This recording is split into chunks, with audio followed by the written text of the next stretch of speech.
Yes. Hello, everyone. Thanks for joining us in another one of our APPI Learn by Doing with the focus on ARV, of course.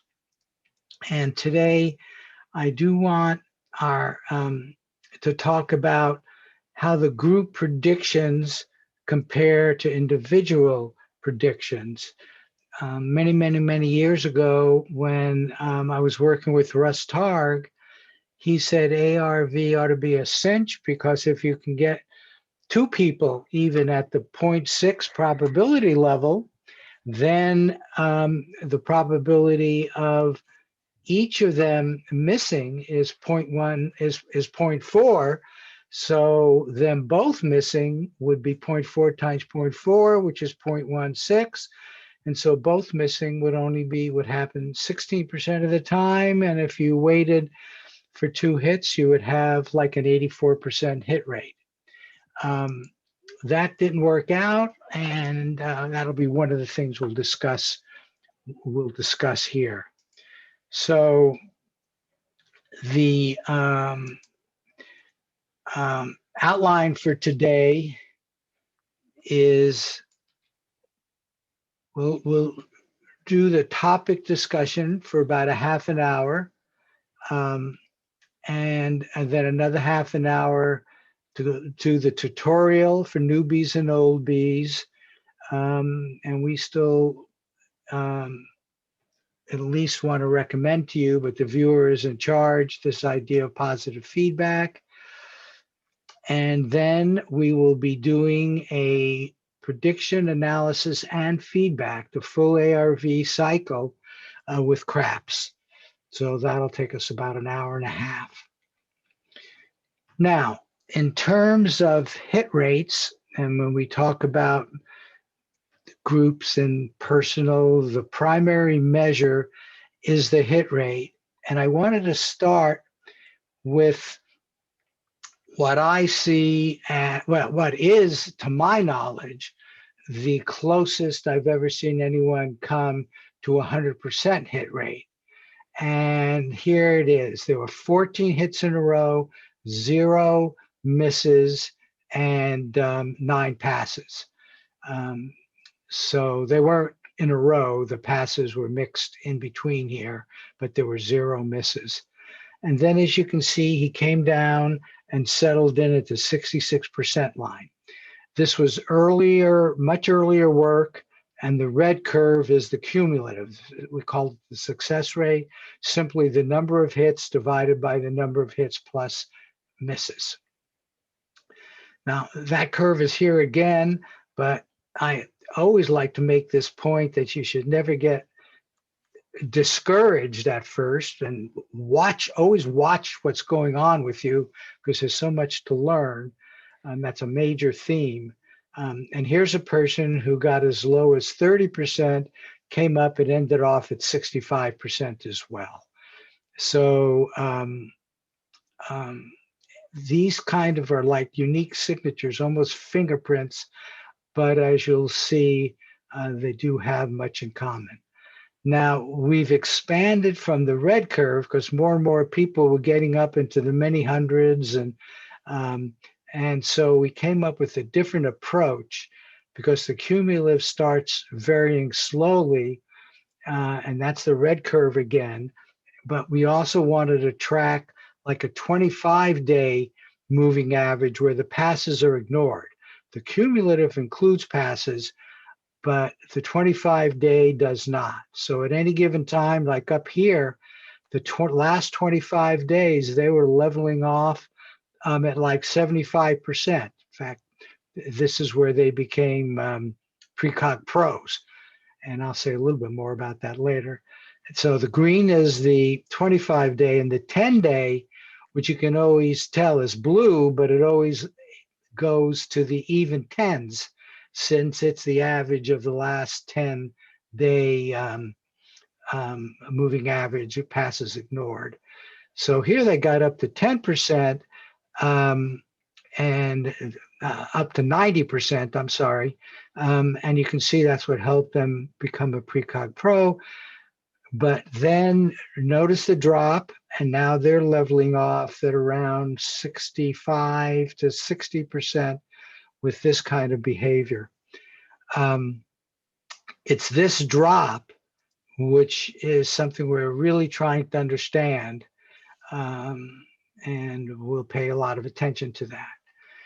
Now, here is, in a way you can't read, and I'll clear that up a little bit, is everything for all the groups, and there are 3,500 of them, and this is the same sort of plot, but now, of course, this is an example of where you can't read things. However, there's one thing I want to point out in particular here, and notice the oscillations go down even as low as 0 here, up as 100% for the blue, which is the 10-day. But notice this date right here, and if you look at the red, you'll see there's a steady decline. It's happened before, but here at the beginning of March, and this is the last 200 days, which only go back to September. So it doesn't even capture the March. It's just this area here. See the 70%? That's that 70%. So that was on the 5th. So this goes back to July. But you can see that in the last 200 days, and it starts over. So this is as if you started again 200 days ago. How are you doing now? And you can see not very well. The cumulative didn't get up over 35%. We did get a 10-day up to 70, but then notice again, this sharp drop. Now, what's going on in this time frame that from March that might be influencing things? These things are hard to prove, but it turns out COVID, in terms of the deaths, so it's right around in here when this start having a lot of attention. Some people say back in January, I forget when we first heard, I just didn't look that up, from the Chinese, but certainly when they started keeping track of the COVID deaths, and that was in March. And so in this area is where the COVID sort of depressive attitude. I mean, COVID just changed all of our thinking about risk. Now, at the same time, this is April, and this is Facebook, this is Google, this is the amount of spending, okay? And what you can see is in April, here's July, here, March is back over here, but you can see the sharp rise, which certainly caused a lot of people to look at the world a little bit differently as the presidential campaign got more and more aggressive. So my hypothesis, and I can't prove it, but I do have previous evidence that supports when you've got concerns, you tend to do not as well. And Daryl Bem said something equivalent Monday in his talk with ESP going down right around the time of 9/11. Okay, so here's March. These are the weeklies. I'm going to be showing you a lot of these, and so you'll have to sort of integrate them yourself. They're not all this clear. This one is pretty clear for the SAGE group. This is March, and look at this very sharp drop, which obviously influenced the all groups as well. So here is Omega, something similar, big drop. Omega was up to over 70% in their 25-day, and yet I don't know if you can see that green clearly, but that went down to 40, and here's this sharp drop. Again, you don't see it as strongly in the red curve, but there it's just a little over 50% in the last 200 days. Here's Pegasus, same sort of behavior. I stopped putting the dates on here, but right in here is where that March date is. Now, not all of them did this. Here's the beta group. It came up, but still during that period, it only got up to 50%. Here's another one at 50%, the financial group. And then APP1, it was starting to come up, but it ended off with only 50% for the total. Here's app 2. We have this drop again. Here, app 3, in the same time period, a drop, not as dramatic. There's app 4. And here's app 5. So none of the weeklies are doing well. Okay, let's now go look at individual viewers. Now here's an individual viewer. Again, I'm only showing you the last 200 days, what happened as beginning 200 days ago, as if they had a 0-0 record. And here, amazing, right there was this last drop. Now they've had other drops. This particular person had a really strong drop there. So overall, there were 10,096 hits, 1099, and this many passes. So his hit rate was only at 50% overall, but during the last 200 days, he's down at something like 35%. Here's another one. Again, the biggest drop in the last 200 days starts right around the time of the COVID. This person was up at a 54.3%, and looks like that's about where they are now. But this drop, I think, is significant. Here's another viewer. I don't know, certainly improving. I don't know if there's a sense of COVID there. I'm not sure why I put that one there. Oh, I guess to show that not, yeah, I know this person stopped and maybe they had a sense of COVID. The idea, and again, Daryl Bem gave an example of trains where the ridership was down on those trains that had train accidents. It'd be great to do that for our airlines as well, but there was data on that. So people might find excuses, other excuses. It's not clear they all did it because they felt there's going to be an accident. Some of them may, because we know of stories of that, but others may just have found convenient excuses not to get on the train. And maybe that's what's going on here. This person stopped there.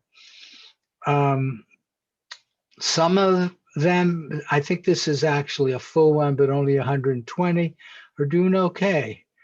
Some people continue, some people stop, but the individual viewers, here's another one with the 200 that dropped, but not all of them. Here's one that's doing fine, thank you. So some people can clearly get over this, accommodate themselves. Here we are with even the 25-day is up over 65% here. So they were not influenced by this. It's a very individual effect, and yet it seems to be societal in a way, but then who picks it up isn't clear. And that's the point I want to make here. We are all connected. We're all connected to each other, and we're connected to events. So there really is meaning to this idea of a societal, like emotional mean for love, happy, disturbed, upset. The Global Consciousness Project has shown that conclusively, that when there are major global events, the random number generators change. So I would say this is really not controversial. So we do know there's an effect. Now, right around the time of 9/11, Daryl and Dean both saw poorer performance on ESP guessing. We're seeing, I believe, something similar. In our case, it's hard to prove. I'd have to go back and really do a detailed statistical analysis, which I'm not inclined to do because it's so personal anyway. But COVID-19 has both a societal and personal impact on emotions, mindsets, et cetera. I think you would agree with that. The key is, because you see, some people are not affected by this, some people are. Be aware and learn to not do sessions when your feelings are negative. I mean, I think that is so important. Now, maybe you can learn to get over it doing, if you feel a little negativity, do a longer cool down, do something until you get into a space where you feel you've set aside completely that negative, and then do sessions, but then watch yourself and see if indeed it's working. Consciousness may give good information now on wrong photo site on purpose in response to these negative vibes. That's why I have to be so careful with them. Everything is pointing to the fact that that happens, but this is still controversial and hard to prove. But I've seen it over and over again. I saw it with a woman who's in the process of a divorce, and we talked about it, and she said, but I'm not going to stop because it's the only thing that gives me really relaxation. And her hit rate continues to go down. Now, negative vibes could be societal or personal. What you need to look for, of course, is your personal. So it's what's going on with you personally that matters. Now, I've been struggling with a long time about all this negative hit rates, groupings, and what does it all mean? And should I reverse certain viewers? And how would I go about doing that? Well, I finally decided I'd be willing to take into account in a probabilistic fashion, because that's the best you can do, but I do have a lot of data. So I'm working on a probabilistic group model,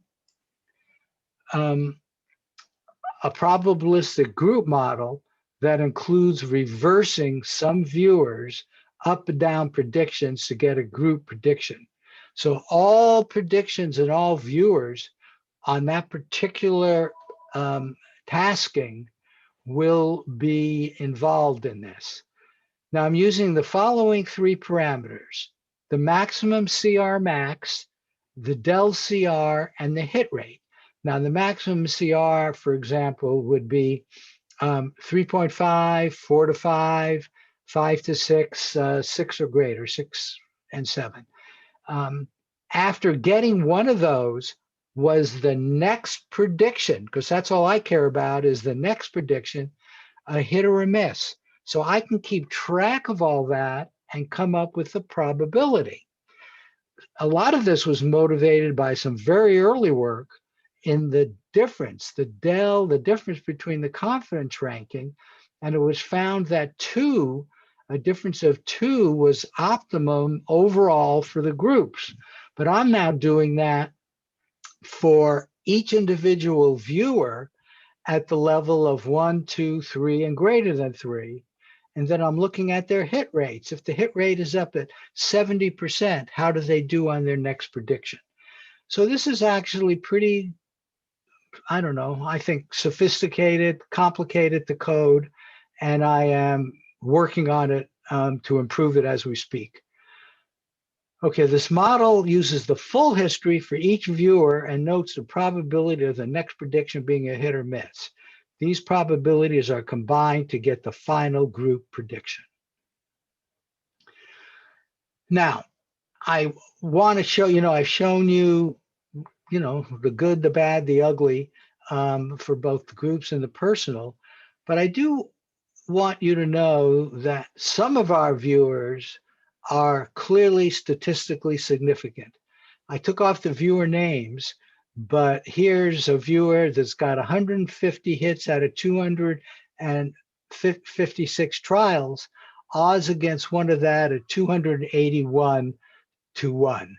And these are the p-values which statisticians refer to, and they formally say, like with your aspirin, you just have to be less than 0.05. So here we have 1, 2, 3, 4, almost 5 people at the 0.05 level. I've shown that we go down with this many people to about the 0.1 level, the 10% level, with odds against chance of 9 to 1. And almost all of these people are in our precog pro program. Now, I do want to summarize this. This was as of, I don't know, a month ago or so. I just didn't have time to update it. But I want always to encourage you to be working to get into the precog pro. I mean, they've earned over 22,000. We have active precog pros in levels 1 and 2, and I'll tell you what that means. We have 31 viewers who have been involved, and most are still involved. We are looking for as many precog pros as are interested. And if you qualify, let us know, and I'm going to show you what's required. And to get in, basically, you want to be, what we're looking for are people who can be up at the 72% hit rate consistently. And if you can, you can make this a profession and you can earn a lot of money. But as I'll say shortly, I don't think this works if money is your primary motivation. The motivation needs to be to learn about your own personal consciousness and how deep it goes and what it's all about.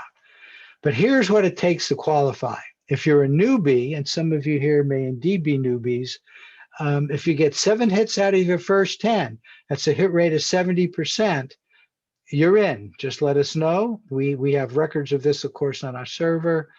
11 hits out of 15, 73%, 4 hits out of 20, 70%, or 17 hits out of 25. That's a 68%. If you do that in your first 25, you're in. If you're an old bee and you've done over 25, then you just need to maintain a 64% or more 25-day hit rate for 5 predictions in a row, and we'll let you in. And this does include sports predictions as well as financial predictions. Once you get into Precog Pro, they're all financial. Now here is the chart of how much money you can make. You all start at level 1, and if you get over 72% on your 25 predictions, and this is financial groups and sports groups now. Some people do sports groups. If they can demonstrate they're really good, that's great.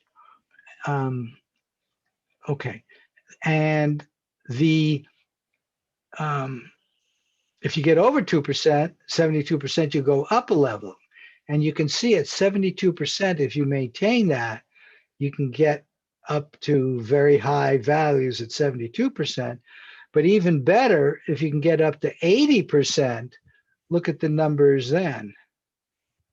And if, like that example, where out of 25, that first example, I think out of 25, he got something like 25 right, he would have earned almost $5,000. And if he could have kept it up, you get numbers like this. So you make a profession. You can make a profession out of this. It's easy to do, one of these like a month, and this could be what you could earn roughly monthly. Okay. So that's all I want to say about that. And here, this is the kind of thing we're looking for. This is only at 65%. If we could move this up at 75% or so without those big dips, In other words, she's only varying between 50 and 80 to 90%. I believe that the money objective is way too small for what we're doing. We're really doing cutting edge consciousness work involving your subconsciousness and the collection with a universe of collective consciousness, called different things by different people. Ingo called it the matrix. Different people call it different things, but there's always something which is much, much deeper than the physical world, the spiritual world, for example. And it's that connection that we're looking for. But I say go for it. Go for the big one, getting more and more in touch with your deepest consciousness, your deepest self. And then I think that is what's needed to get you up to the 72% hit rate. Go for it now. And ultimately, actions definitely speak louder than words. The ARV journey is where the physical reality and the non-physical reality join together. I mean, this is where it's just a marvelous, I don't know what to call it, protocol, procedure, to get involved with the non-physical. Maybe some of you want to call it spiritual. That's fine, because it's sure non-physical and spiritual works. But it's both of them, because the information about the future, that's what makes precognition so special. The information about the future is out there already, and that only makes sense in a non-physical kind of reality.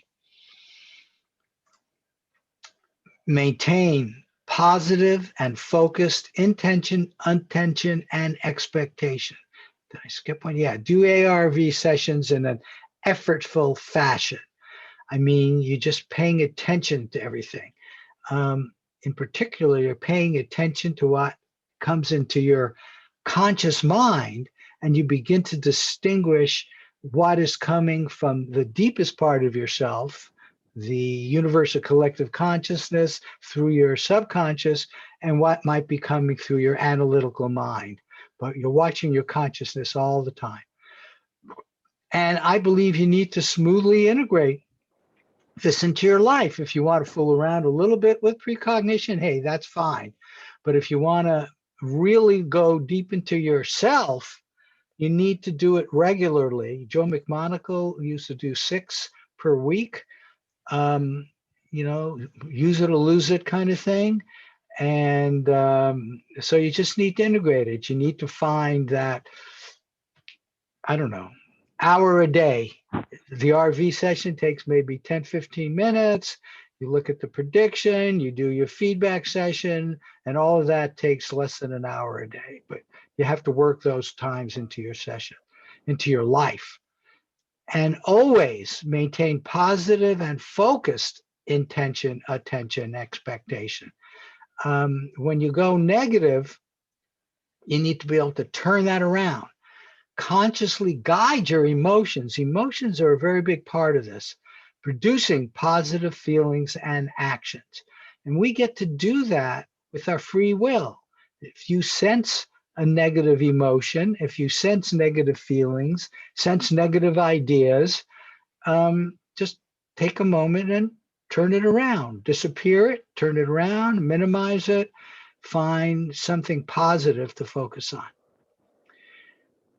And then, guide your emotions, producing positive feelings and emotions. And really do feel confident. Get into that space as much as you can and enjoy this. If you're not enjoying this, you should be spending time doing something else. If you're going to integrate this into your life, integrate it in an enjoyable fashion.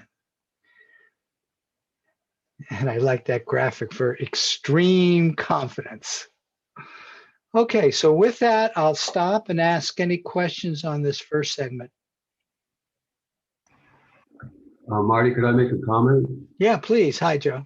Hi, Hi. John. John. Yeah. I finally got my internet working better here. But specifically on what Dean Radin did in 1998, I'll send you more about this, Marty, if you're not familiar with some of it. But I thought you might be interested because they did a big study using quite a few variables, like you're talking about psychological factors. They used geologic, magnetic factors and others to try to see if they could predict what PSI, what psi people would have.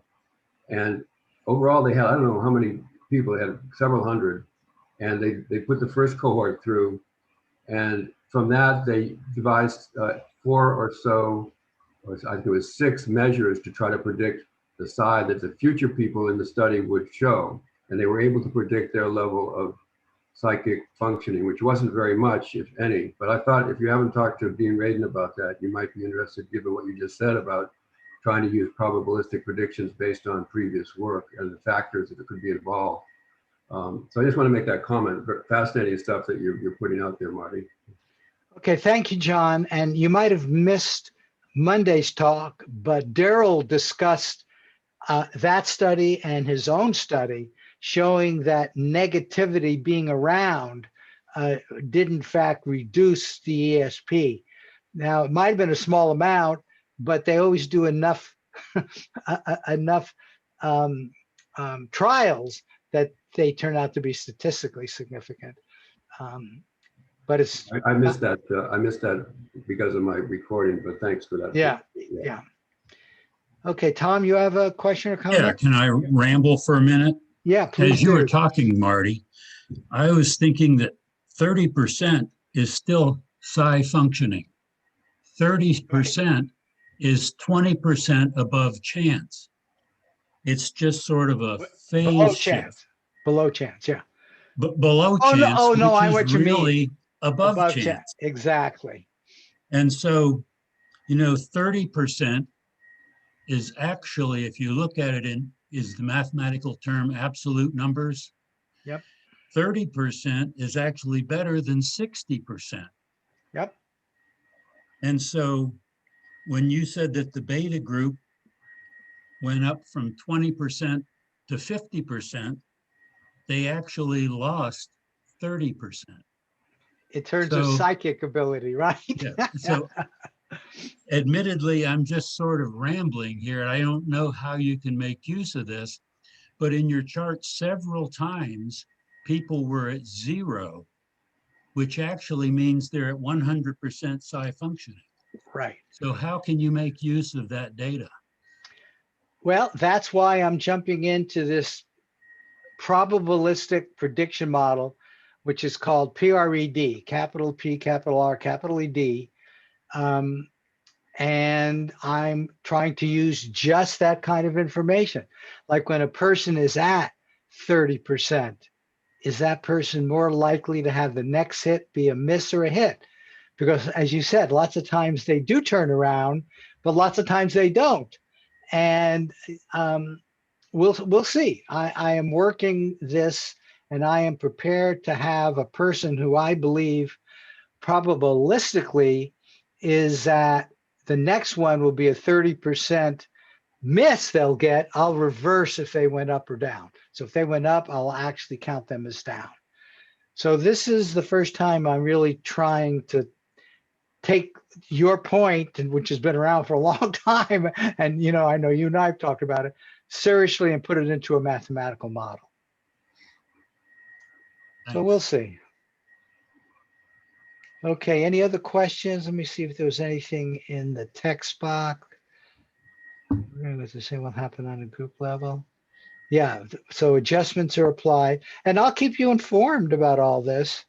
I have a grounded man. I keep on my desk and make sure I lean out when doing it, so my body is grounded. Grounded equipment around me. Okay, people do things to improve, but I think the point there, Joe, is it's all very personal. Okay, wait. Teresa asked a question. Will I explain the difference between the groups? There is no difference between the groups, the financial groups, which were the 10 I showed you. There are 5 that have names, 5 that are APPI 1 to 5. Those are all the financial groups. They're just on different days. So I have 2 groups on Monday, Tuesday, Wednesday, Thursday, Friday, and that's what gives me the 10 financial groups.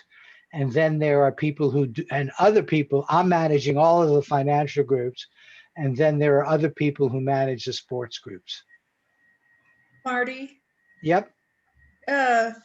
so I don't know if you consider me to be an oldie or a newbie since I've been hanging around the group for a couple of years now, but if I wanted to join one of the groups and just, start off in a group, which group do you recommend?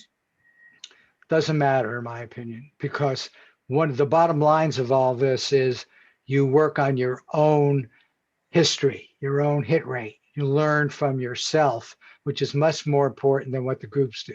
None of the groups are better than the other, so it doesn't matter. When you do your ARV, it's a personal endeavor, right? You do your own RV session, you do your own feedback session. So the group is just a way of organizing it for me, so I can send out one email to everybody in that group. Some of these groups have 20, 30 people in them, and I wouldn't want to have to do it to each person individually. So the groups at this point, I was hoping that the groups would do substantially better. That's one of the things I showed you here. They did not. So right now, I consider the groups to just be a convenience, mostly for me. Because I was getting the emails for a lot of those groups, and I want to cut back on my emails and just get one for one group and then start RVing. Just send me an email to that effect, and I'll forward it to Julie Beeman. In fact, if you have her email address, Yeah, I do. let me just send it to her directly. She's the one who always does these. So tell her which group you want to stay in. She'll make you a member of that. And that's by the day. Just say what day you want to be. Okay. And she'll put you in a group on that day. And then she'll remove you from the other groups or tell you how you can remove yourself so you don't get all those other emails. Okay. Thank you then. Yeah. I wonder whether you have a question, a quick minute for me with a question, Marty. I always have time for questions. So go. So I've been practicing myself with yes and no answers on pictures that have either been drawn or taken out of, a book or something. And I would set myself a question and then go into a 10-minute relaxation or, quick minute relaxation and then a 10-minute session. And I've been very successful, really very successful. I find that I get the images, I get the textures, I get many things, and I get my yes and no answers, which is true ARV. The problem is I want to join a real group and do ARV, but I can't do those feedback sessions properly.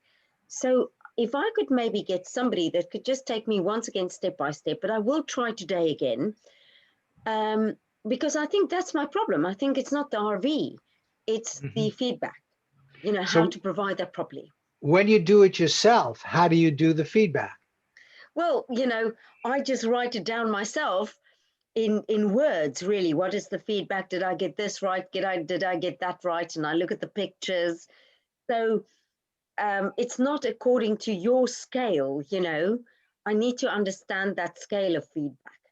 Oh, okay. That's a confidence ranking, because the feedback, what you just said, works fine for feedback.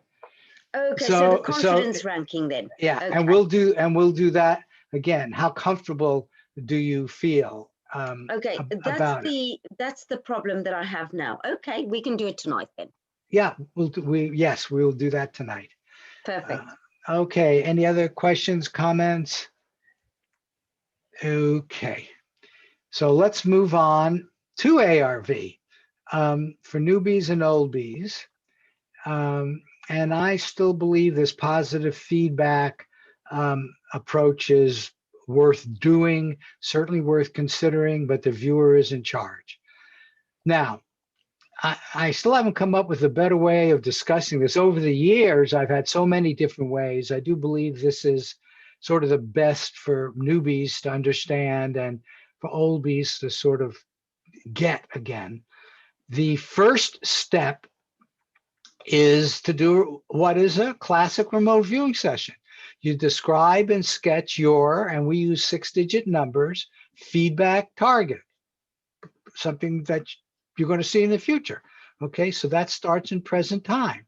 And there's only one feedback target, just like in regular remote viewing, where they might ask you, describe the location of a missing person. Here you're describing your feedback target. And then in the future, you will always see that feedback target. So you will see the truth point. And this is when you can do just as we discussed, you can look at what you got right in your transcript here versus what you did here, and you really shine it up, get it to be really meaningful to you. Okay, so that's the feedback session. Now, what makes associative remote viewing different is that we can now make an analysis of that transcript and turn it into an investment choice. That is what the association is all about. And for financials, and we're focusing now on binary. We've done the others. I've concluded that binary is in fact the best place to just stay focused. You know, if you get really good at that, you can go on to other things. But for financials, the binary choices are up or not up. We use down for not up, but in the rare case when it didn't, it's exactly the same, that's a down. So 2 choices, always binary, guaranteed to have one outcome or another, so you can always get the feedback. Now notice, we have 2 possible targets. This is what is new in ARV. There's only one feedback target, but during the analysis phase, the analyst, and if you do that yourself, you are wearing a different hat. You're now wearing an analysis hat, and you get 2 possible targets. One is associated with up. Guess what the other one is associated with? Down. So the computer, in its own magical random way, because the analyst doesn't know this, the viewer doesn't know this, only the computer knows which one is associated with up and which one is associated with down. What is known is that the actual target shown during this feedback session will always be associated with the actual up or down outcome. So the analyst, if there's a really good match to one or the other, can make a prediction, as the analyst does, based on how good the match is. And then there can be an investment once the analyst has made a choice. And that, of course, is done before you know the outcome. So that's done here in linear time. And then you do the feedback session after you know the outcome. That's ARV. Now, this positive, are there any questions about that, even at this point? You know, once you accept that precognition is real, this actually is pretty straightforward. But I don't want that to stop you from asking a question if you have one. Okay, so the analyst is the one who actually makes a decision, a choice, a judgment about which way to go based on which one of these targets is a really, really good match, or he could pass. Now, this positive feedback says, notice at the feedback session time, you will always know whether or not you got a hit, a miss, or a pass. And if it's a miss, and even a pass, but a pass you might want to look at it. But clearly, in my opinion, if it's a miss, you just move on. Go on with the rest of your day and ignore it. Don't do feedback because all you're emphasizing is the negativity associated with the miss, right? Nobody likes misses. And I think keeping down negativity is a good thing. So that's the logic behind it. Let me just quickly say there's virtually no difference in terms of what we're doing now, except the speed. We're going to be doing craps and we're going to get the feedback immediately, as opposed to, 1 to 5 days, say, since I give the first tasking 5 days in advance. With the financial, with the craps, we're doing it immediately, but it's binary. And one target is associated with getting a hit on the pass line. One is associated with the no pass line. So there you go. Okay. The actual target shown is always the one. So it's virtually the same and the same logic. Even today, I'm going to recommend that you don't do feedback if you happen, and hopefully none of you will, but as you can see, sometimes that happens too often. Now, I'm adding one thing here that I've never done before, but I've got a fair number of people now that instead of doing sort of classical remote viewing sessions with the transcript, are fooling around or are trying to make predictions with other techniques that they feel comfortable with, such as dowsing, with dowsing rods, a pendulum. And there what you do is there's more than one way to do it, but basically you can ask, will the feedback target be photosite A or photosite B? Period. And then you go into and you put in some numbers. Some people are using just 7.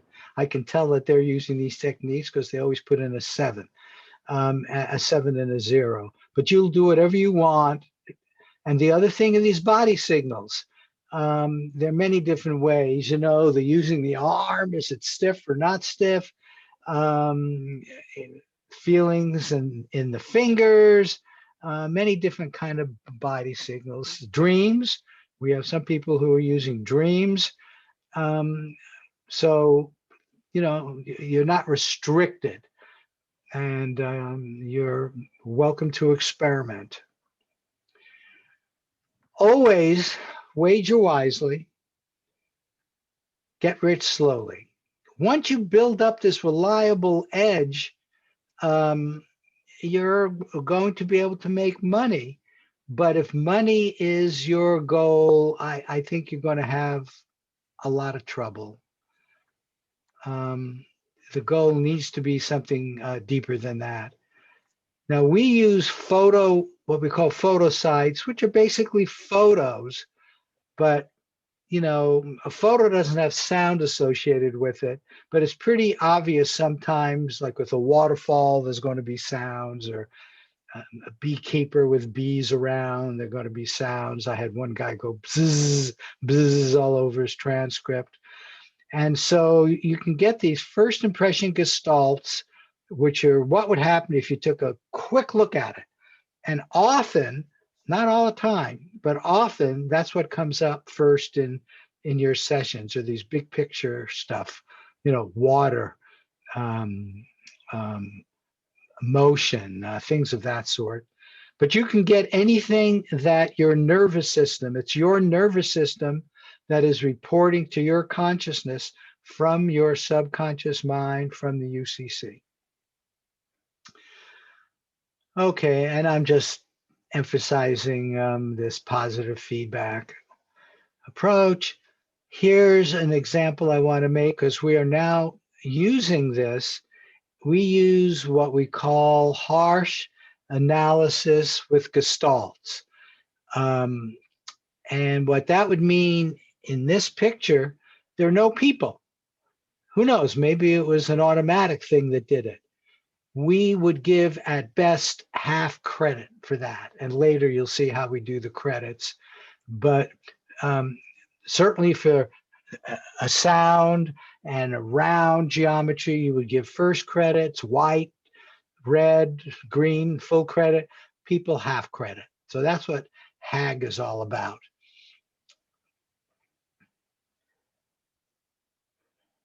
And again, I emphasize practice, practice, practice. You know, you wouldn't want your doctor to stop keeping up on what's going on in the medical field. And the shamans, they keep up on what's going on in their consciousness. I'm sure they're always learning stuff based on what happens with new cases. In our case, it might be what's going on in the rest of your life, new kind of picture, new kind of photo site, whatever. But practice, practice, practice. Now, the primary benefit of ARV and applying precognition is creating a strong working relationship with your subconscious mind. I just believe that. I see it over and over again. People who do this, they'll tell you, I just seem to like I'm learning stuff about myself. I'm getting deeper. Everybody uses different words, but this is what it's about. They're getting in touch with their higher self, the matrix, the UCC, whatever you want to call these non-physical aspects of the universe. And then I like this. The end is insight into the deepest part of you. So it's insight into you. Okay, questions, comments about that?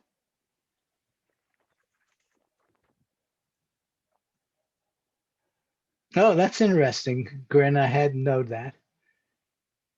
Yeah, the HAG rating, we will get to that. We'll get to that shortly, because that's a part of the prediction we're about to make. So that's true. Okay. No other questions? Well, let's go on to it. We'll now start the prediction phase. We're going to be doing craps, and I'll be telling you more about that.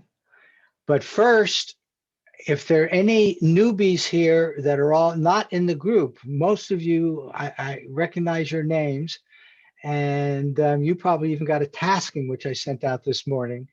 But people who are brand new, let me know, and I will put you in this group so you will get all the future taskings. Some people have already done this, actually. So just put in the chat box your email address if you're brand new and interested, I guess. Okay, so I think, you know, and if you change your mind, you can always email me. There you go. Okay. So there's an add member. And I think they use commas. Okay. Anybody else? For citability, I like that. Okay, that's it. Okay. And again, if you want this at any other time, all you have to do is email me or Julie and ask to be in the webinar workshop group. So I will directly add you. You probably will shortly get something from Google about this. Fair enough. Okay, so now let's get into this and do it. This focused intention, attention, and expectation in the physical world, but from and to the UCC. So this is the magic of precognition. And we use quiet concentration to enhance this entanglement with this really focused and positive intention, attention, and positive expectation. Now, all of this really is happening in this universal collective consciousness. That's the source of you and your conscious moments coming through your subconsciousness. And it's the key to ARV, telepathy, and I believe all psi phenomenon. Okay, so where does it start? It starts with a tasking just like this. A tasking just like this. All of you in the group should have gotten this already. The new member, let me put this in the chat box so you can, well, all of you may want to click on this. If you click on the link there, and we've really finally, you know, we've been working on this for many years, but I believe we've got this to where it's about as user-friendly as it can be. Oops, another person in the waiting room. Okay. So they may be coming to do this. So there is the link, which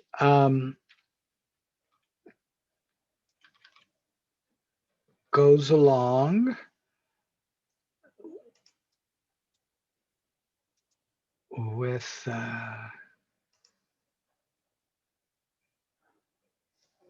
okay, so wait, where is my,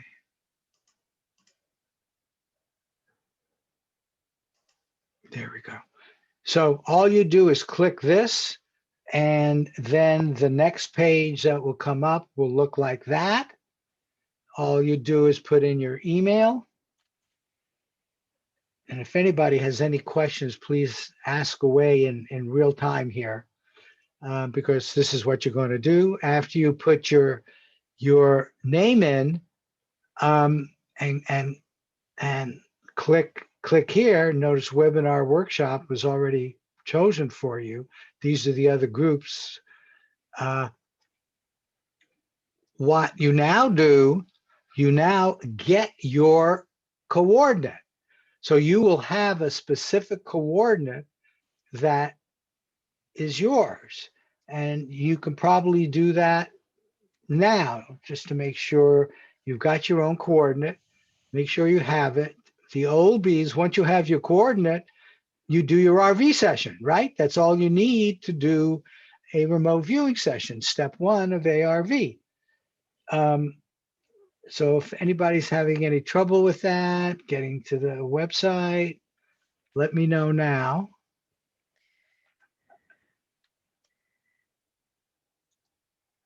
Okay, so then all of you do something like this. You will put the coordinate just to start everything off, maybe on the top or the left of your page. I recommend saying it out loud and then saying it out loud at feedback time. Each of you will have your own coordinate. And then always, just for keeping records, your name, the date, the time. And I would put webinar workshop here as well, the group. And then just another couple of, and you'll actually start. Most people start with a coordinate or an ideogram. For your newbies, I'll show you what that is. And then this is more important than most people give credit to, and that's the analytical overlays. The reason this is important, it shows that you're learning to distinguish what's coming from your intellectual mind, your left brain, roughly, versus your subconscious, intuitive, psychic self. And it's the analytical stuff that you put over here. I call it trash as well, because you get rid of it. Then you go back and ask your sub for more information about the target. Now, I'm going to recommend, especially for the newbies, to use this sort of form. There's a coordinate. You write the coordinate. You do a quick ideogram. That's the I. This is an approach which has been around for quite a while, but Tom McNair sort of reactivated, at least me, with it. And we've done some webinars on it in detail. But You do an ideogram, and then the A is the feeling motion of it. How did it feel on the paper? And what was the motion? Fast, slow? Did it feel like here, I got the up and then the over and the down. And then the B is some objective gestalt that just comes to you. Okay. And here I had active structure. And I did this quite a few times in this example. And then you might get what are called stage twos, and who knows what you get. And then you might get sketches or whatever. Everybody is unique, but this is a good way to start for newbies. And just go with the flow. Okay, so let's do it. The only new advice I'll give you here is that Joe McMonagle says cool down is very important. He started doing long cool downs with HemiSync, got to the point where he says he now takes about a 5-minute cool down, and I don't even know if he does that anymore. Tom McNair basically does a silent prayer. He just gets quiet for a moment and he prays to God. He prays to some sort of all-knowing entity. And he does it relatively short. So again, it becomes very personal. So we are going to listen now to a HemiSync. And it'll be 10 minutes. The first part of it, again, depending on how you feel, should be like, I recommend breath cool down, drop everything that's going on in your day-to-day life, just begin to focus on your breath. Other stuff comes up, just quietly let it leave your consciousness. And just acknowledge as you're doing this that you're already, even though it might not have come into your consciousness, you're gathering information from your sub through your UCC, through this universal collective consciousness, because that is your intention. Set that right now. Your intention is to get target information. This is the cue. Describe and sketch your feedback target. And you're going to pay attention to what you get into your consciousness, and you're already feeling good about getting a good match. That's the attention, expectation part. And all your ego does is just maintain the transcript. That's its only job, is to get stuff on the transcript so that the analyst will have something to look at. And at about 2 minutes, a narrator will come in and remind you to turn inward. So, and I will tell you when there's a minute left. No questions. Let's begin now.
Okay, you have about a minute left.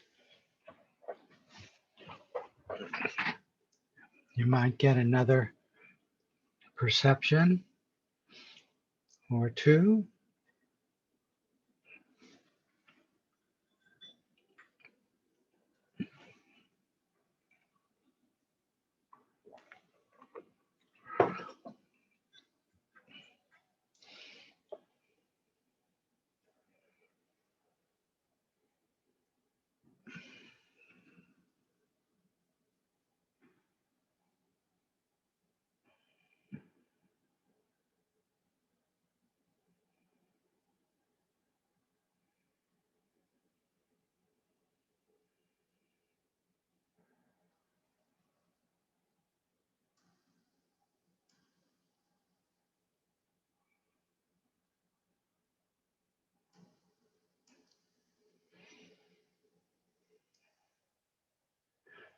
Okay, come on back now to your normal waking state. And I ought to be able to get rid of this.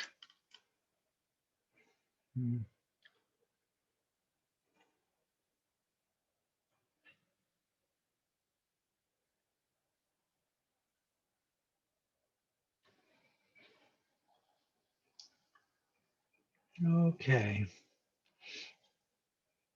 How do you all feel about the 10 minutes? For some, it may be too long, for others, too short. Anybody have any particular strong feelings about it? Excuse me. 10 minutes seems to work. Some people get done before that, and then they go have a cup of coffee or something. What's nice about Zoom? Okay, well, you're finished. You might stretch a little. You do get into a somewhat different state of consciousness. Okay, it might be someone coming back.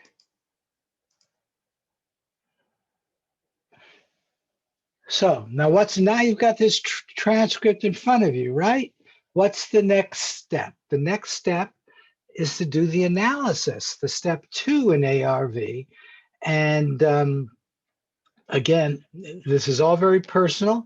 You're going to be analyzing your transcript against your 2 possible targets.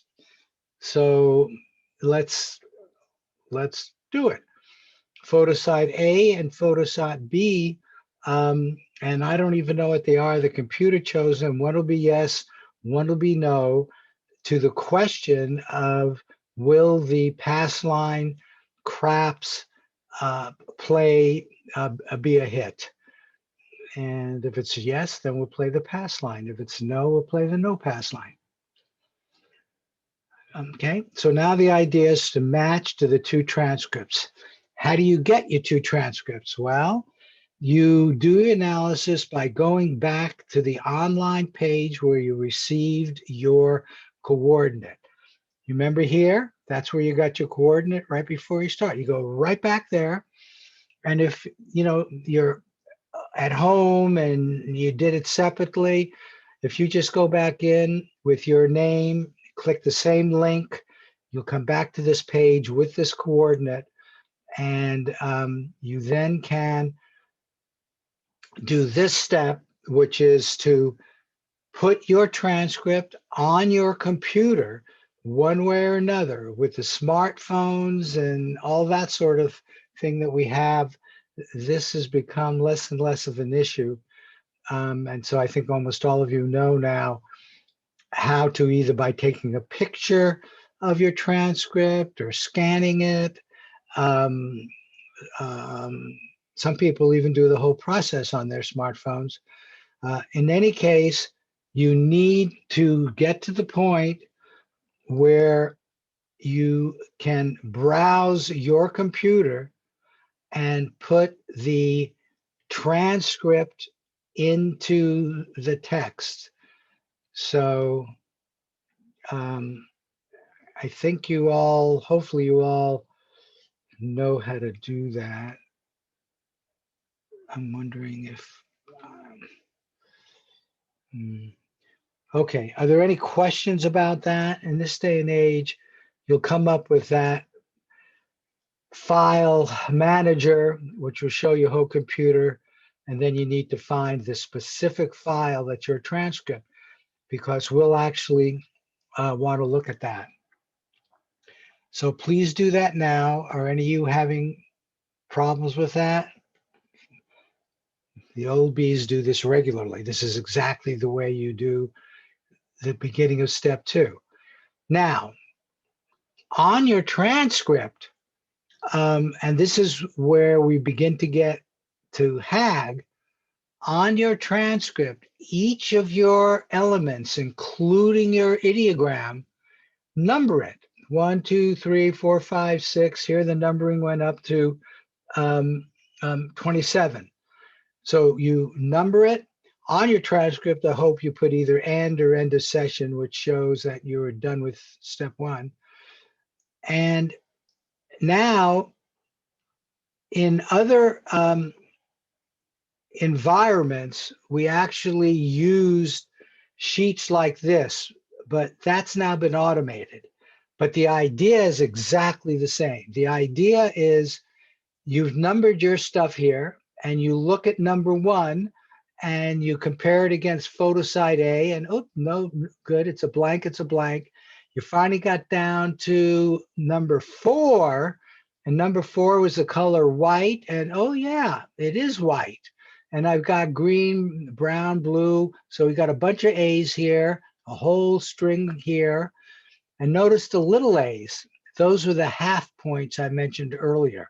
You know, if you're not sure and there's some resemblance there, like the people in the bowling case, they certainly weren't in the photo site, but you have every good reason to believe that they were there. You might give that a half.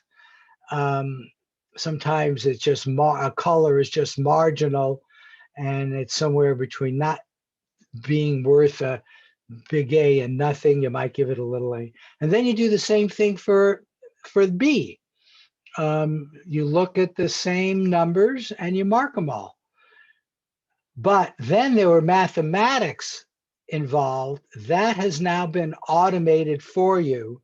And we'll discuss that a little bit. So now there's one other part of this which comes from Joe McMonagle, and well, he was the one who started it, but Tom McNear added to it. And that is that the first impression gestalt is separately marked because it's actually going to count for 50% of the value that you're going to get for your confidence ranking. See, this automatically gives you the confidence ranking. That was a question which was asked earlier. So by using this approach, you don't just choose photo site A or photo site B, you get a confidence ranking for it. And the fig is between 0 and 1. And this is the way the math is done for you. Notice each of these elements, for photo site A first, this will be there, and you just go through each of the element numbers and you mark it. The default is a blank, or you can put in a little a or a big A, and then you do the same thing for photo site B. And then when you get through with that, you can click here for the HAG analysis. So it'll do the analysis for you. And this is what it'll come up with, which is just what we used to have to do on paper. So notice there was a special place for the fig here, between some number between 0 and 1. And you can see the formula here is the fig, which is between 0 and 1, the number of A elements, the total number of data elements that are labeled, A, little a, B, little e, B. So this denominator is the same for confidence ranking A and confidence ranking B. And then it takes the number of A elements, divides it by that, so it also gets a number between 0 and 1. We then multiply that by 3.5, which gives us a number between 0 and 7, which is the standard TARG approach. Down at the bottom are the two confidence rankings, which you need to put into the WE system. And one of the more difficult aspects that people tell me is, what do I give the FIG? So, and I know a lot of you are doing analysis and partially listening, but the newbies, the FIGs are things like water, fluid, land, space, air, man-made, structure, natural vegetation, biological, those sorts of words, some dominating colors. There might be something else that just dominates your photosite, your possible photosite A, photosite B. Your FIG then would be, you look at that, you might even write down what you see as the FIGs, and then what percentage of those did you get, might be one way to get a FIG. The other is, if you got some of it so strong, it just missed a piece of it, you might give it higher than that percentage.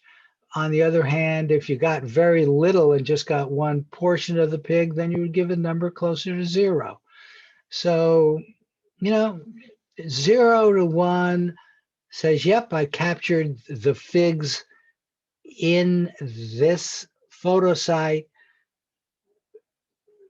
within a scale of 0 to 1. 0.5 says, yeah, I got I got enough of it. I'll give it a 0.5. I got roughly half.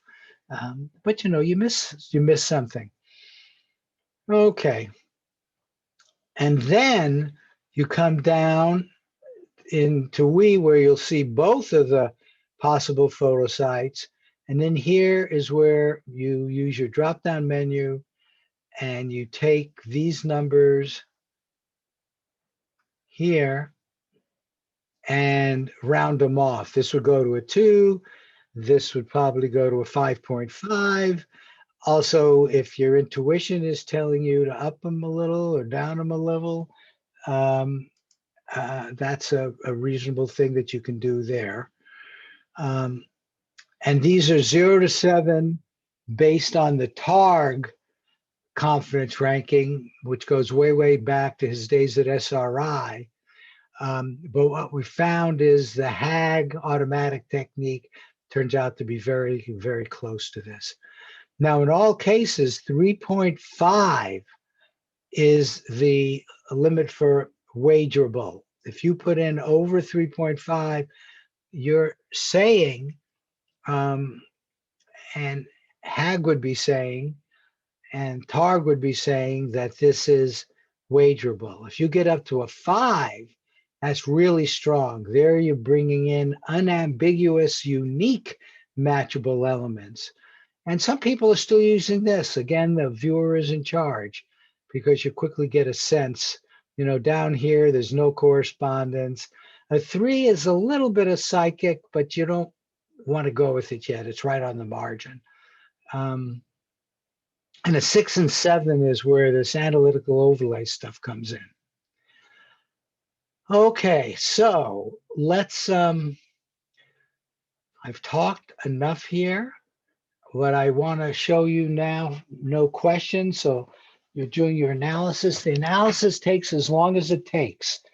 And remember, it is really the important, one of the most important parts, because you make your judgments, your analysis of the comparisons and the FIG, and then you're going to come up with the prediction, which, if it's really good, you would probably want to wager on. Forget the group. The group is just for convenience, so we're going to do the group. But also, I want to start now looking at some of the individual predictions. And I will show you how I do that.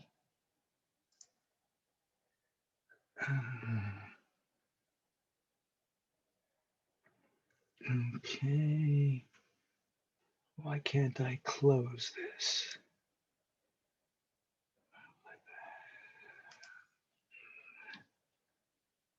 There you go. Escape work this time. Okay, so I want to get rid of that one. Now, okay, as a manager of this group, I have access to the predictions that you put in on that page. So I've already set that up, but let me now refresh it to see what, oh, a lot of you are participating and 4 people have gotten to the point where they've made predictions. And now for the first time, I can see, and you can see, that side 2 is the yes. So there's a yes, here's a pass, here's a no, and there's a no. And the yes is a max of 3.5, and here are 2 with 4. And I think there are more coming. But while those of you doing your analysis, please pay full attention to it. But I think what I will do here is let's look. Oh, here you said very close. Here we got a 4 and a 0, a 4 and a 1. Let's look at flow Bobo. Just to look at one where there's this difference. So at least, you know, that was relatively clear. And I also can show you what we can do here. So as the manager, I get both of your photo sites and then your transcript. Oop. What is that? No. Oh.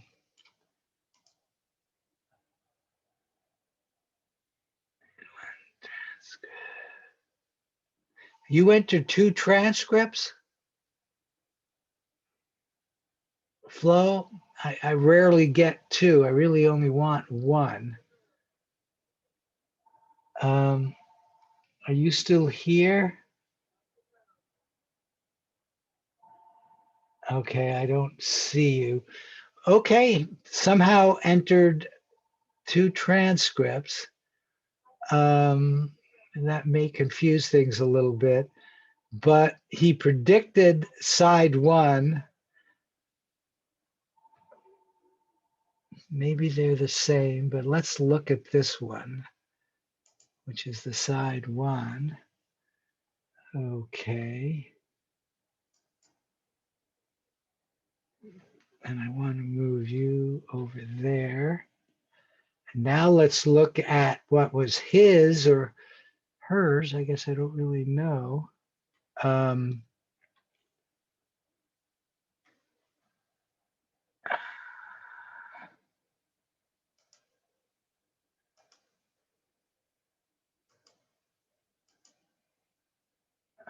Okay.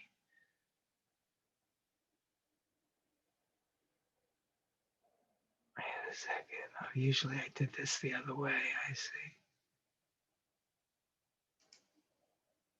Okay, I'm going to want to bring up a new prediction page. Just bear with me. You can see, you guys are seeing a lot more. Okay, so now we'll go, and now I can also see side 1, which is photo side A. So take a look at that. And I'm going to put that in here. Okay, so that's photo side A, which is what he predicted. And now what I want to get back is the transcript. So now we can all see, and usually I like the person to describe it.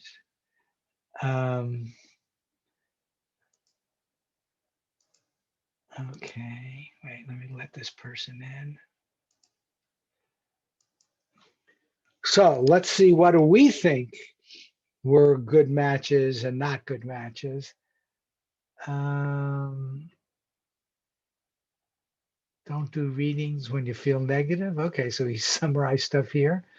Cool down, we're all connected. Okay, so he took notes and then he did 5, 3, 6. And let's see what he got. He got, okay, so he did an ideogram. Interesting. I would say this looks, a bit like maybe that. Certainly the building works. Oh, look at this. Maybe clouds work, huh?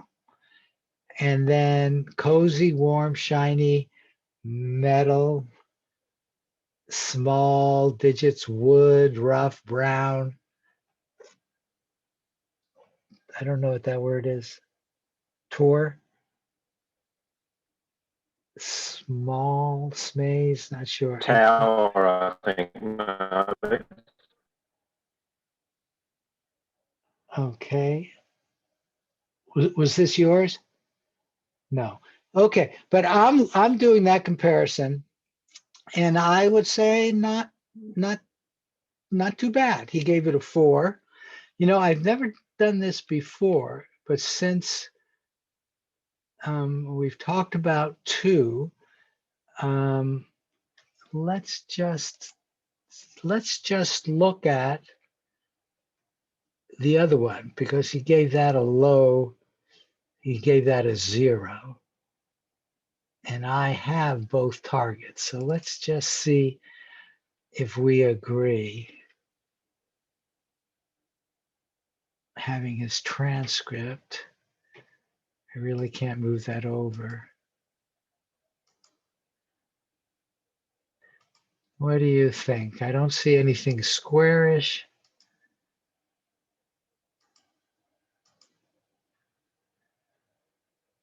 I just try and take another quick look at his transcript. Well,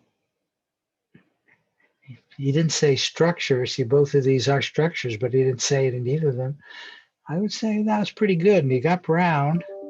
Okay, so as analysis, this is one example. Let's do another one.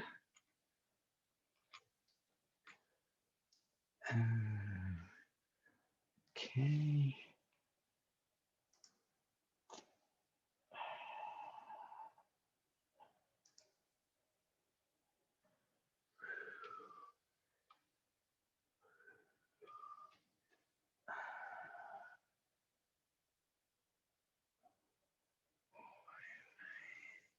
Why am I having some trouble here? Did I close that? I don't think so. Okay, wait, let me let this person in. I think I will change this to the password for the future. Arthur.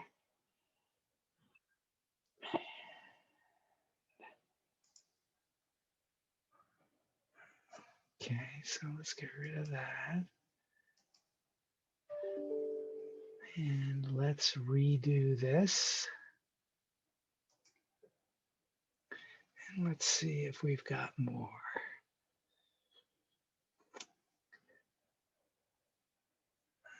Okay. Oh, there's a 6.5. Those are always fun to look at. Also, and they're usually good for teaching. Sometimes they might be on, they might be off. So here's a 6.5, that's Anastasia. So let's do hers.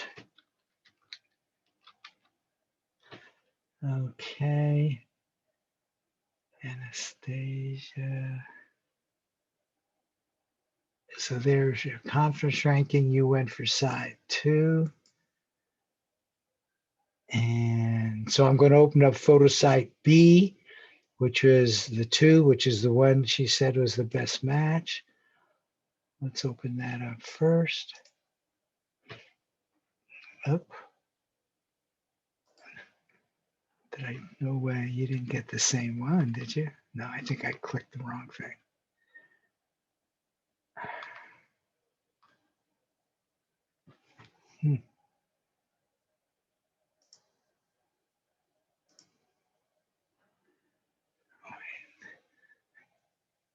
I do not believe that. Let's try this again. The chances of that happening are about 1 in 800 of getting the same pair. Okay, photo side A, side 1. That makes more sense. Okay, and Anastasia, you're here. You can turn on your mic. Yeah, yes, So Marty, this is A, but mine was B. So the first one, okay. the machine was correct. Oh, really? Yeah. The side A was the horse. Okay. And the Okay. side B was the machine. So let's get rid of that. Okay, occasionally the same picture, well, maybe it was the same pairing. That obviously can happen.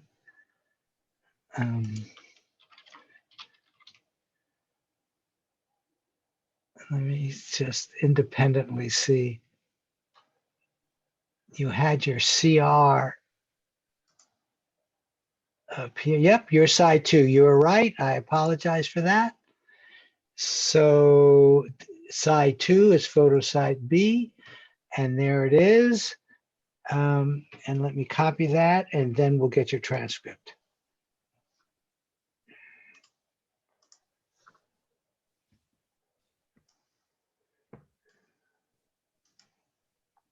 Interesting. So that is in there twice. With a different pairing. Okay, so there's that. I can get rid of that. And now, and here's your one transcript right there. Perfect. Okay, so why don't you go through this and tell us how you felt about getting a 6.5. That's what. Yes, it's strongly correlated with my viewing.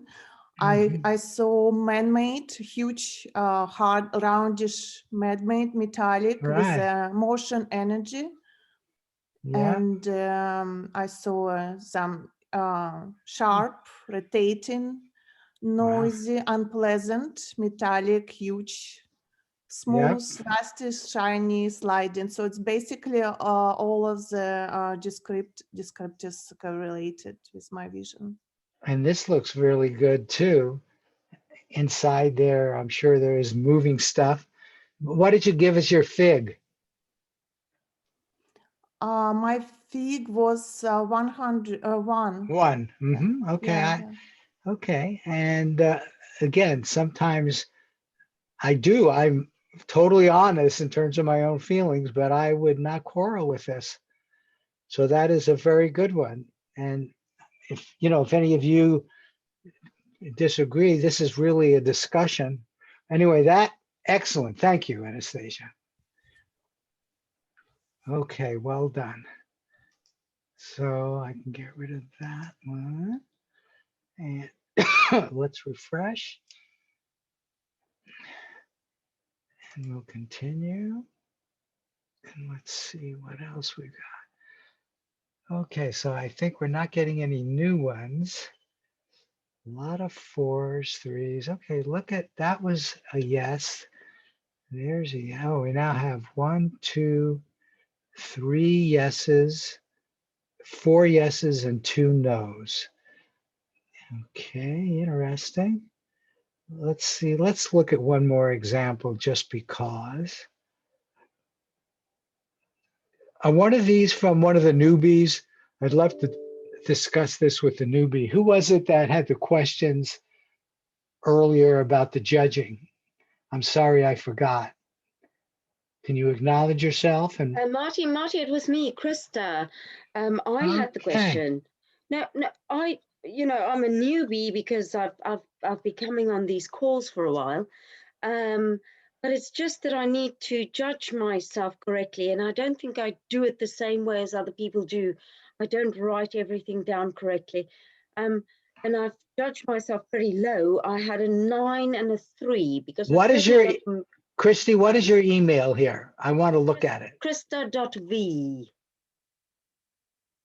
Can I you don't- see me there? No, I don't. Did you You click? see, that's maybe the other problem. I might not have submitted correctly. Did you click? Did you get down to the bottom where you put in 0 to 7 for A and 0 to 7 for B? I thought so. Okay, see, and then that's below probably there, the problem. go back to that page. I think you just did not click the submit button. Okay, hold on. I'm going to check now. Because I've got a page which says HAG, and I had count 9, count 3. Yeah. Go down on that page, go down further. Go down further. Write down those two numbers though, so you can average them. Go down further and you'll get to a page where you'll have both of your photo sites. You see that page? This page, it is. Click here for HAG analysis. And then it says, you must enter CRs and press submit. Yeah. Where do I enter the CRs? You see a little drop-down box that you click. It's a little down arrow under photo site A, and then you'll be able to see the number 0 to 7. Oh, okay, hold on. 0 to 7. That's probably where. Well, I had a 2. I had a 0.2 for the first one. So put a 0. Submit. Put 0 for the CR. If you had a 0.2, average that to 0, and then do the other one. What did you get for the other one? 0.1. 0.1. So you gave almost. Were those just the figs, or was that everything? Did you mark? Oh, yes, the submit this. Yes. Okay, sorry. I see it now. Yeah, I was very, very strict with myself today. But did you mark the big A's, little A's? Well, I tried to mark as many as I can because. Okay. So you got to pass. That's fine. Click submit. Okay. Click submit. Okay, I've done it. Okay, nothing wrong with passes. And now, you see, so this was so important for you because now you know how to go through the whole process. I get it. Thank you. And there you are. See, now you're there. Yeah. With a pass. Okay. Okay, so excellent. So now you know how to do it. Join a group and start doing your stuff. If you join the Carve group, ask her to put you in the Carve group. You can do 2 a week for free. Sure, I'll do that. Okay. Just so we can get into the feedback phase more, maybe I'll stop here. Are there any questions, or is there anyone that has like a burning feeling that they want to see theirs and discuss theirs because there was something unusual? Because I do have enough little time to do that. No? Okay, so let's go on to craps. So now as a group, notice what's most important is your personal one. In the case of a 6.5, if you were doing this in Vegas, you would definitely go to the pass line, even if everybody else went no. That's the philosophy, because you want to really support your own subconscious. But let me just see what we've got here. For yeses, we've got 1, 2, 3. Did I miss any? I thought I had 4 before, so let's do this more carefully. 1 yes, 2 yeses, 3 yeses. There's a 4th yes. Okay, so we've got 4 yeses, And for the no, we have, please be with me. There's one no down there. There's another no there. That's 2. And I see 2 no's. If anybody, please check me. I have been known to make mistakes. So I see 4 yeses and 2 no's. So then as a group manager, what I do is put in a prediction. So there isn't any line here. The prediction is for webinar workshop. Notice here, PSA is no, PSA B is yes. So this is how, as a group manager, I now know that the prediction is yes, which was indeed photo site 2, because there were 4 yeses and each of them did have side 2 next to it. I always do this as carefully as I can, and every now and then I still make a mistake. But in this case, the yes is side 2. I am about to click yes, unless anybody disagrees. And that then says, so all of you should get in your email this prediction. In fact, I'm in this group. So just to make it really clear. I just got it. Yeah. There you go. So everybody gets that, and it says yes on it, correct? So when I see yes and I see line 0, what does that mean? The line for this means nothing. For craps, it means nothing. For financials, it means the number of up or down points of the SPY. And for predicting, if you're doing over and under, it's the line. That's where line first came from. Ah, I get it. Okay, get it. Thank you. But here it doesn't matter. Okay, so let's play some craps. I got this one earlier. I don't know if it's still active. It was inactive for a long time, but let's see. Oh, it's going to let me bet $5, I think. At least it took the $5. I wonder if there's any way I can refresh. Okay, so we had a yes. Oh, first I don't know how many of you know craps. Let's quickly go over. Let's quickly go over the way craps works. We're going to be doing the pass line bet, which that means if the rollout of the dice are 7 or 11, and that's what's going to happen when I click something here, the dice will actually roll out just like if you were in Vegas and randomly come up with, the 2 dice. If it's 7 or 11, you win immediately. If it's 2, 3, or 12, those are called craps, you lose immediately.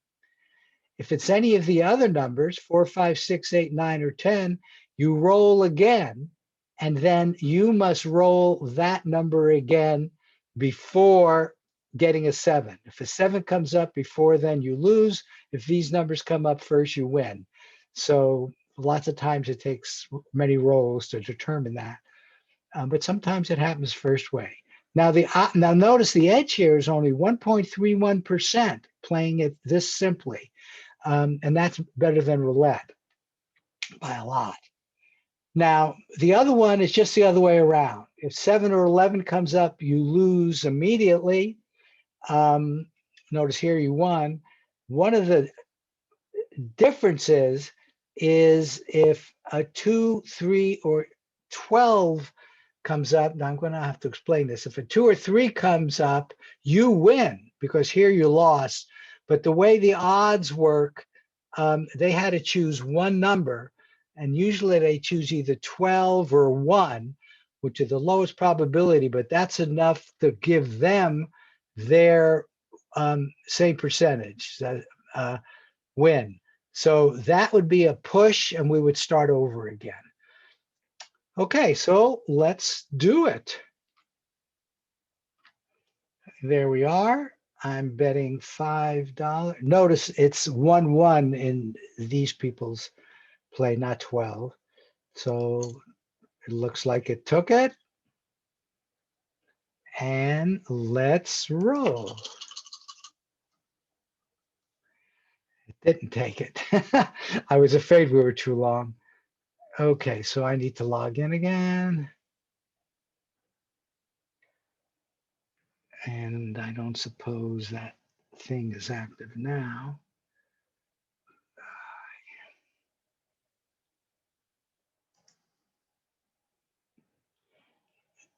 It is not. Okay, so the way I got that was through,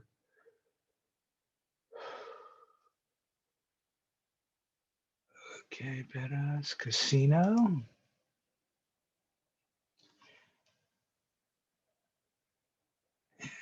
Then all games.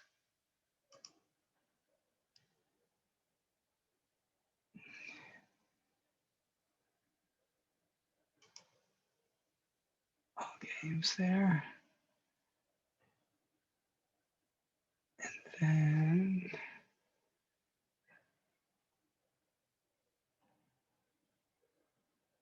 choose your game.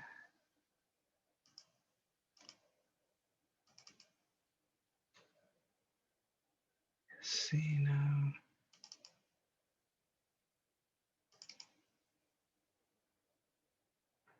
I can't believe it. I just did the, there we go.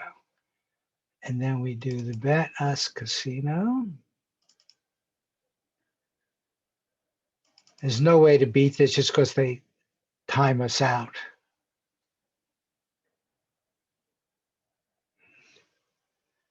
And table games. And there's craps. And we're going to play for real money. Oh, that's just what we can't have.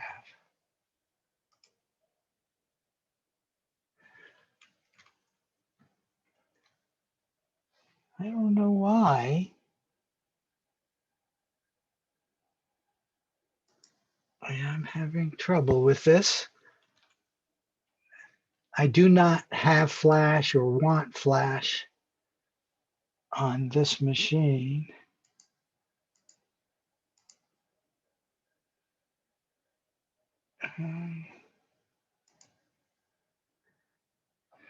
So we're going to have to start over again. Sorry about that.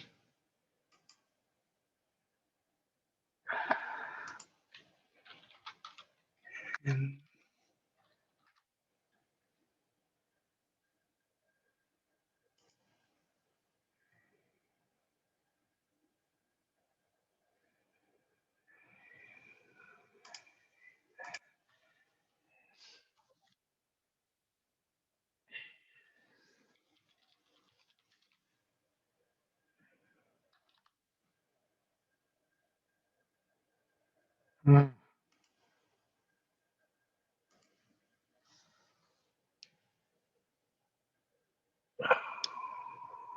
oh,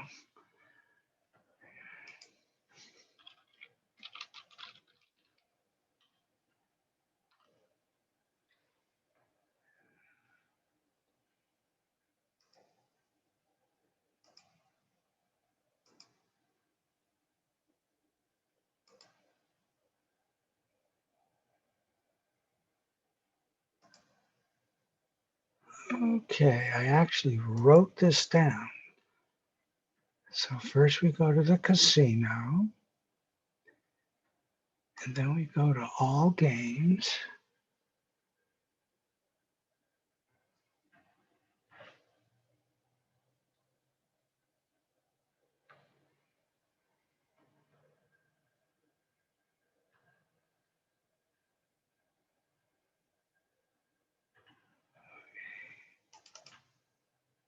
Okay, so it's doing the all games.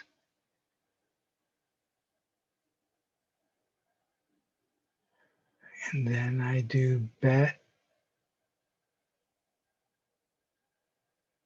Let me me click it. Maybe it needs to be clicked. Bet US Casino, which is where it is. And then table games.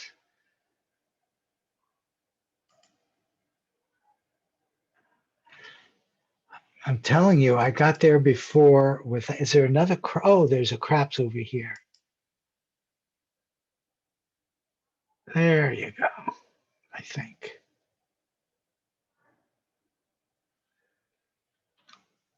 There we go. Okay. So we're back where we were before. We'll put it on the, oops, it looks like I did it twice. Okay, I'm willing to go with 10. Okay, ready? Here we go. The point is 6. Okay, so you remember we didn't get 7 or 11. We now have to get 6 before a 7 comes up. So this is just like Vegas. We'll now roll again. Wish for 6. It could be a 6 anyway. 7. Oh, so that meant we lost, right? Because 7 came up before 6. Don't you hate when that happens? It's so much more fun when you get a hit. But if you remember, 2 people did get a hit. So 4 got a miss, 2 got a hit. Let's go back to our PowerPoint. We didn't use 5 dimes. Now let's do feedback.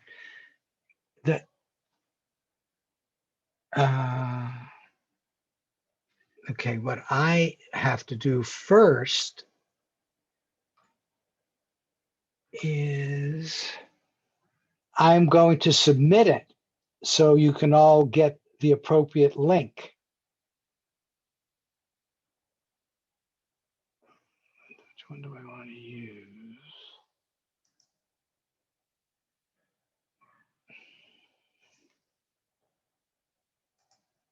So the next step is to get the appropriate link. I'm going to have to do that on this page here. Unfortunately, we can get rid of that. Okay.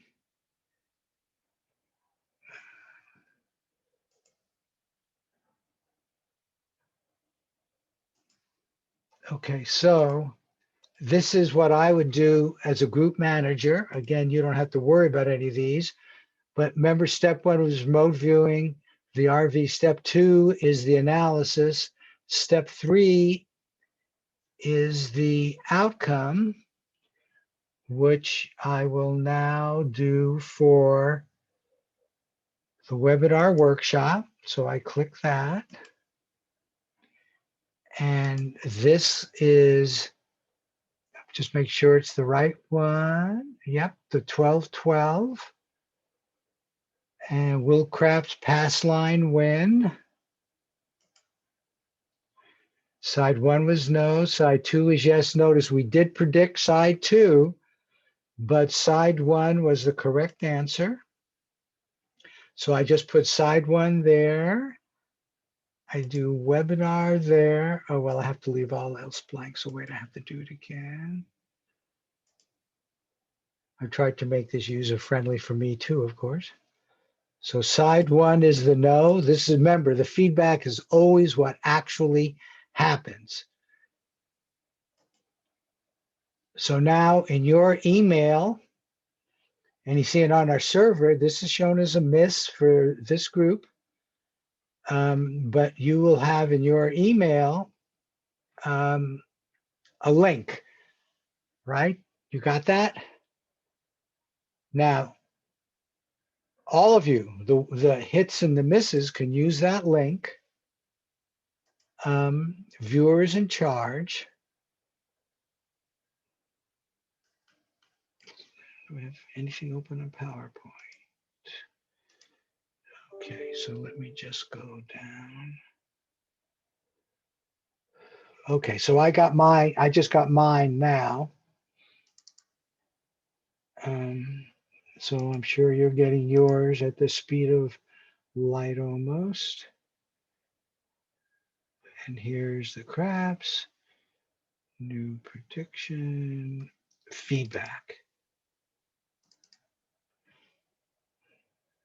Okay, so we're now into feedback. Now, those of you that got hits, first of all, feel really good and celebrate, enjoy feeling really good. You got a nice hit. This is what it's all about. You're working to get more and more of these. Notice all the matches on your transcript. Some people actually will rewrite them on a new sheet of paper. Other people will circle them and feel real good as you do that. But now you're looking at the real photo site, your real target. And it makes sense to do another quick feedback session, maybe on this new sheet of paper, and add a little more. What did you miss? Was there just an obvious big color that you should have gotten or that you wish you had gotten? Add it now and pause a moment and share that. It's like you're teaching your subconscious language. You know, how do different cultures teach each other language? They do that by finding something that they can both understand and learn how to communicate. But what you want to do, if you miss brown, you kind of say brown and intend to share that with your subconscious. So next time brown comes up, you might get the word brown. You'll get the feeling of brown. Okay, so you are training. Feedback time is the time for learning. And there it is, right in front of you. So everything is present with you. So really use the feedback time to benefit you. And while you're doing all of this, including sharing new information with your subconscious, be happy, but deeply happy, happy at the subconscious level as well as the conscious level. Yeah, hey, the ego's happy because it stayed in protocol, it got a hit, but your subconsciousness through your sub and the ECC, all of that says, yep, this is what I want to do more of. I feel really good doing that. And have an M&M or something else. Ingo Swann always used to give M&Ms to the people. Now, if you have any negative feelings or thoughts, if something like that comes up, just pause for a moment and turn it around and do love in the moment.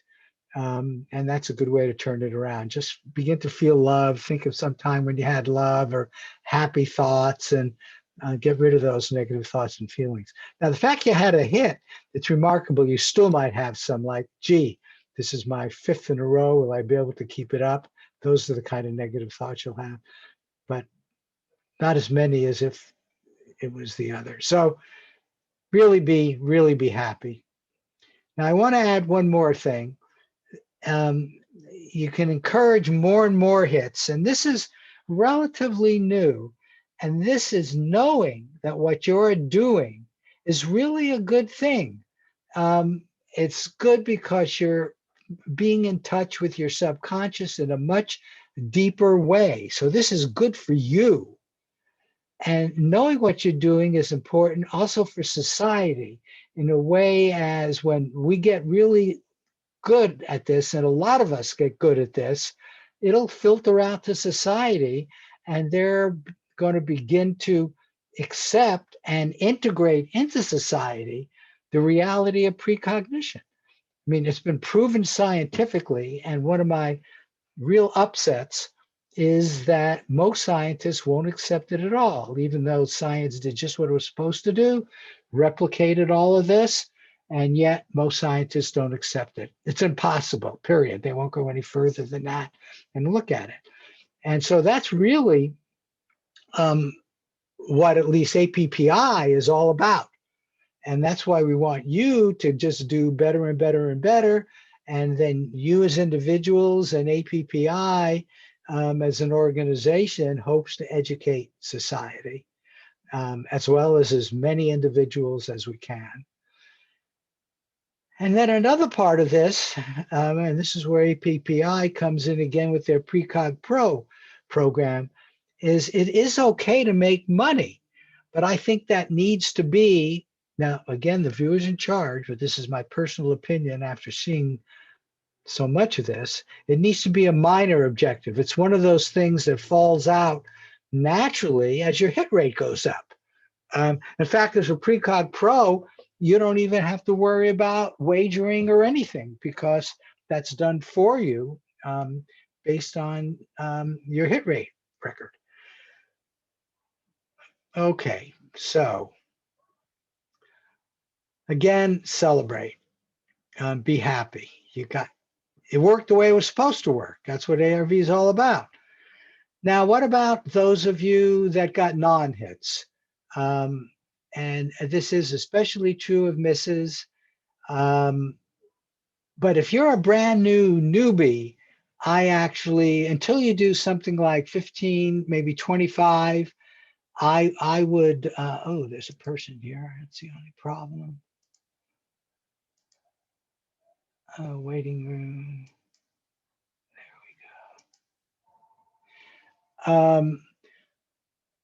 If you're new, I would do the feedback just to get used to it and look at it, even if you, definitely if you had a pass, if you knew. And sometimes, depending on how you feel about your pass, you may want to indeed do it. But the whole philosophy of this positive feedback protocol is to minimize negative feelings.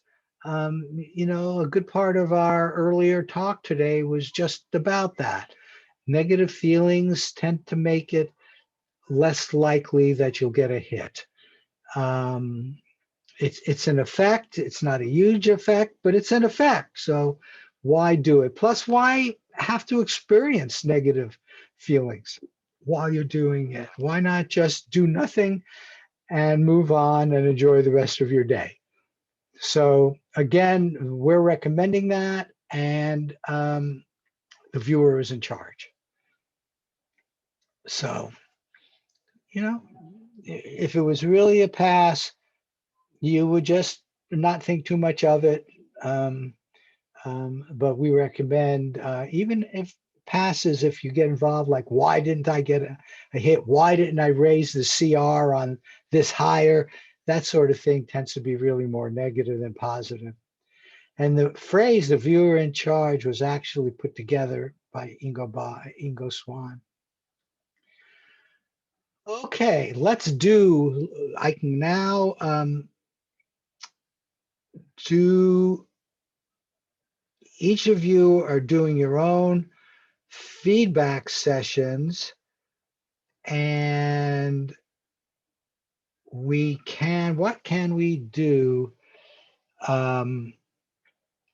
I would love to hear from you, and we can put the correct ones up and maybe you can discuss it. So let's do that. We have about 15 minutes. I really do like to stop.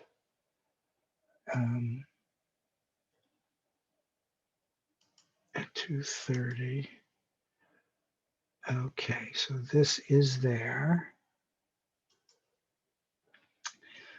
And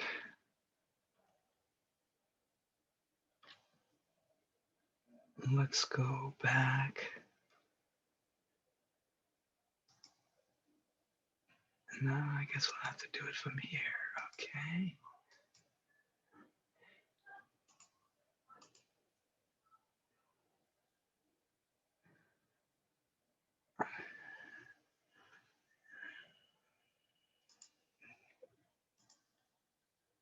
Okay, so this is where we were before. And so the no's, okay, there was a 4 and a 0. I think we looked at the 4 and the 1 before, right? So let's look at the 4 and the, where is it there? 4 and the, there's the 1. And here's the 4 and the 0. Oh no. Okay, I looked at flow blow before. So you guys saw that, and that was actually a pretty good match. Okay, but now just to do and look at somebody else's, let's look at this one. So that was a 4 and a 0 as well.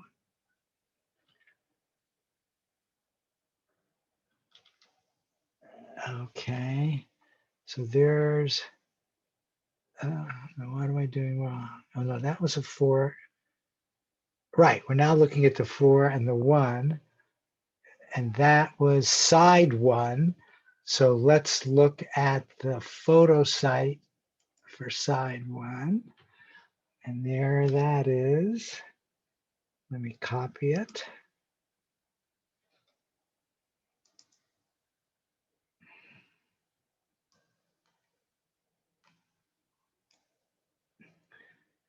Just move it a little bit over there. I don't need that anymore. And let's get your transcript. Okay, there you go. And we'll move this over here. Okay, I think I lost Gren, which is fine. But let us do it. Let's see what you did here. Okay, good. She used the standard kind of IAB approach. And she got zagging up. AOL, Rocky, good. She did a lot of AOLs. Let's see what she put here. Oh, I have a hard time. Cold, certainly cold up there. Land, no, but water. Was that water vapor or water? I can't read it, unfortunately. Crashing, vibrating is certainly very good. Shoot up is good. Fall down. Well, certainly moving, that's motion oriented. Oh, I wish I could read her handwriting. Skyline is good. Rocky is not. Well, that's why it's not a 7 and it's a 4. Oh, does that say rocket? If that says rocket, of course, that would be very good. Remember, they don't have to be exact. That's certainly very close. Okay, well, I can't disagree with the 4, and some of these ideograms actually look like this. Now, if I were doing this at feedback time, one of the other things which is really big here is blue. And so I would try to train my subconscious by blue, blue, blue, blue, blue, and maybe white and even yellow. She can get any colors. And she's probably a person that says, I can't do colors. This is the time to train yourself to do colors.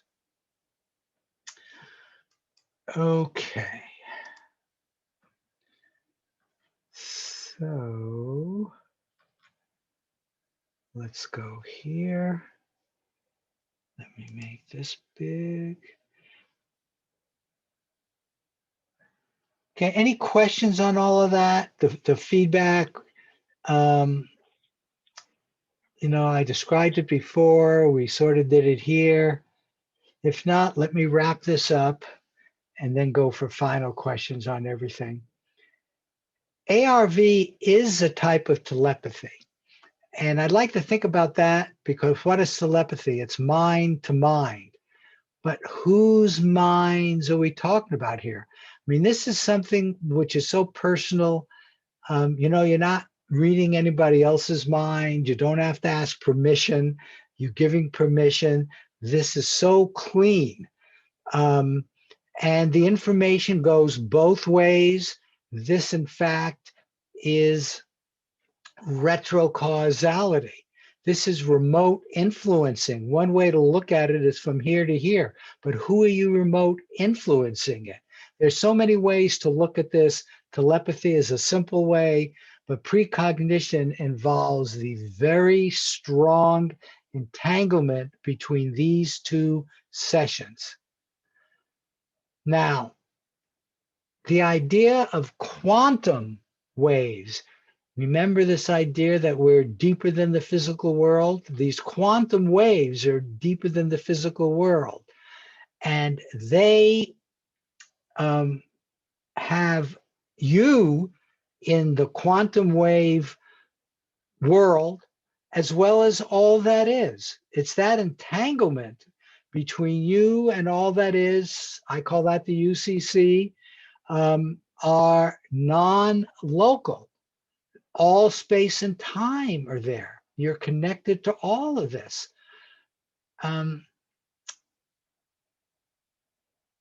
the whole idea is clear communication with minimum negative vibes, minimum noise. That is the ARV challenge. And, you know, when you get those right on sessions, you know that it's all possible. One of the biggest challenges is, as we saw today, a really good session, which turns out to be a non-hit. We don't understand that. That is the challenge in ARV. And I believe, and I think most people agree, that it becomes a personal challenge to minimize negative vibes. And some of that may be coming from society. Ultimately, it's personal, being passed on to you, but becoming aware of it and dealing with it one way or another, including potentially just passing, not doing it, just saying I'm going to go on a mini break, or doing more cool down, or something that you come up with. Remember, this is very personal. And this is the all that is, the universe of collective consciousness, all space and time, anything consciousness touches. This I psi, you know, when I first show it, you get the feeling it's in the physical world. But please remember, I psi is fundamentally your psychic abilities, your deepest self is in this universe of collective consciousness. And that's where the connections with the correct feedback target, which is also down there, needs to be done. Unfortunately, the other target is down there as well. But fortunately, you know, we see so many with edges over chance. The chance now, the challenge now is to get that up from, you know, 60%, 55, 60%, up to 70% or so. That's the challenge as I see it. So I'll close with a couple of these, oops, that I put together. And I'm a believer, as you get more and more in touch with your subconscious, in fact, you will be healthier mentally, physically, emotionally. Wealth, and I mean wealth in the deep sense, that's wealth that you're sharing, that you're doing in a very positive way, which feels good to you. And then wisdom. I mean, everything we're doing is connected with a deep wisdom about consciousness. And then I just wish for all of us as much love as we can feel, as wise as we can be. And what we're doing is really a beautiful endeavor, and there's beauty in everything. And I just hope it helps bring more and more joy to all of you. Okay, I am done. I'm open for questions, comments on anything that's been said today or anything else. You know, we've done lots of work with most of you, and feel free to ask questions. One last question, Marty. Sure. It's Teresa. Hi, Teresa. Hi. Hey, I was wondering if the coronal mass ejection that happened earlier this week could be influencing us. Well, that's interesting. And there are some people who have data for that. And that's actually one of the things, you know, James Spottiswoode backed off at one of our workshops on the local sidereal time issue of 1330. Some of you may know it, some of you may not. But anyway, he had put out and published that, and then he backed off on it with more data. As far as I know, the solar flare and the way it plays out is in the, I forgot what it's called exactly, but you can look up the numbers of how much solar influence there is on planet Earth. And when that gets above a certain number, which again, you can look this up, they say that the hit rate goes down. So do you know for sure that that was high? Yeah, I think it was a big one, but it wasn't aimed directly at the Earth. Well, yeah, but nevertheless, the effect might have raised it above that critical number. And the Okay, I don't critical know. number is somewhat, I don't know it either, but some people like the other Teresa, Teresa Schnellman, she does follow that on every single one of hers, but she's never, all of us stop at the step of doing data analysis because there's no time. Anyway, she's got that data, but has never analyzed it. But others who have say it has an effect. Okay, thanks. Any other questions, comments? Okay, well, thank you for joining me here. This is what I love to do, and I